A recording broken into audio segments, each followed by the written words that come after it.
पश्चिम Asia में तनाव एक बार फिर चरम पर है। ईरान ने साफ कर दिया, मौजूदा हालात में हार्मुज स्ट्रेट को नहीं खोला जाएगा। ईरानी संसद के स्पीकर मोहम्मद बाकिर गालिबाफ ने अमेरिकी नाकेबंदी को वैश्विक अर्थव्यवस्था को बंधक बनाने जैसा करार दिया। इस बीच बड़ी कूटनीतिक हलचल में पाकिस्तान की मध्यस्थता से इस्लामाबाद में अमेरिका और ईरान के बीच बैठक की संभावना जताई जा रही है। दूसरी ओर अमेरिका के अंदर सैन्य नेतृत्व में बड़ी उथल पुथल मची हुई है। नौसेना सचिव जॉन पालन को बर्खास्त कर दिया गया। वहीं पूर्व विदेश मंत्री जॉन कैरी के खुलासे ने सनसनी फैला दी, जिसमें उन्होंने दावा किया ट्रंप ने नेतन्याहू की उस युद्ध योजना को मंजूरी दी जिसे पिछले 3 राष्ट्रपतियों ने ठुकरा दिया। पनामा ने अपने जहाज को जब्त किए जाने पर ईरान के खिलाफ कड़ा विरोध दर्ज करा।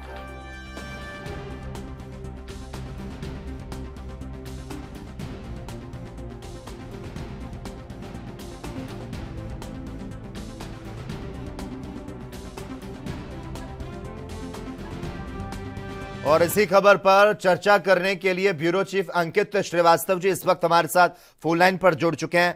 अंकित जी, जिस तरह से ईरान ने कहा है मौजूदा हालात में हार्मुज स्ट्रेट को दोबारा नहीं खोला जाएगा, ईरानी संसद के जो स्पीकर हैं वो कह रहे हैं सीज फायर के लिए उल्लंघन के बीच ये संभव नहीं है, तो क्या माने यूएस ईरान की जो बातचीत है वो किसी भी नजरिए से संभव नहीं नजर आ रही?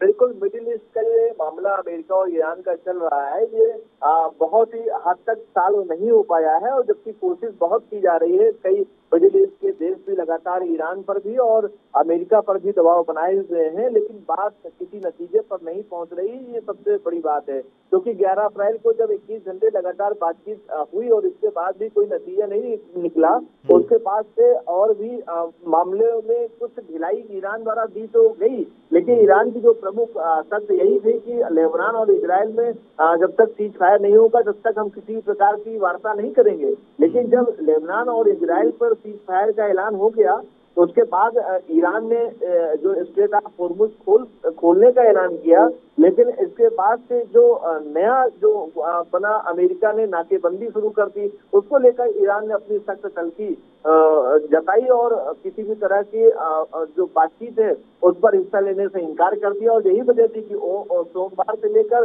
बुधवार तक ये कयास लगाए जा रहे थे कि दोबारा टेबल टॉक होगी, लेकिन वो संभव नहीं हो पाई। लेकिन अब ये बताया जा रहा है कि शुक्रवार तक यानी कल बातचीत होने की संभावना है, क्योंकि अब ऊर्जा संकट अन्य देशों में भी गहराता जा रहा है। यही वजह है कि अमेरिका ने रूस से तेल खरीदने की जो पाबंदी 1 महीने की पाबंदी पर छूट दी थी उसको भी अब बढ़ा दिया है। वही सीज फायर का जो समय जो खत्म हो गया था भारतीय समय के अनुसार, जो कल रात से खत्म होना था, उसको भी बढ़ा दिया गया है। लेकिन अभी किसी भी नतीजे पर कोई नहीं पहुंच पा रहा है, क्योंकि ईरान की जो शर्तें हैं वो अपनी शर्तों पर कायम रहना चाह रहा है और अमेरिका अपनी शर्तों पर कायम रहना चाह रहा है। अमेरिका के साफ तौर से कहना है कि हमारी नाकेबंदी तब तक जारी रहेगी जब तक शांति समझौता नहीं हो जाएगा। वही दूसरी तरफ ईरान का साफ तौर से कहना है कि बिना शर्त के अमेरिका स्ट्रेट ऑफ हॉर्मुज से अपनी नाकेबंदी को पूरी तरह से हटवा ले, तभी हम वार्ता करेंगे। अब यही बात दोनों देशों के बीच में फंसी है, इसलिए कोई टाक और समझौते नहीं हो पा रहे हैं। लेकिन जो परेशानी है क्रूड ऑयल को लेकर, ऊर्जा संकट को लेकर, वो लगातार बरकरार है।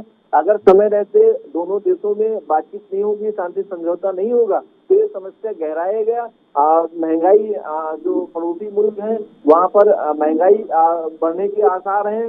वही भारत के साथ भी थोड़ा से दिक्कतें ऊर्जा संकट में गहराएंगी। अगर ये जल्दी शांति समझौता नहीं होगा तो ये दिक्कतें भारत में भी होंगी।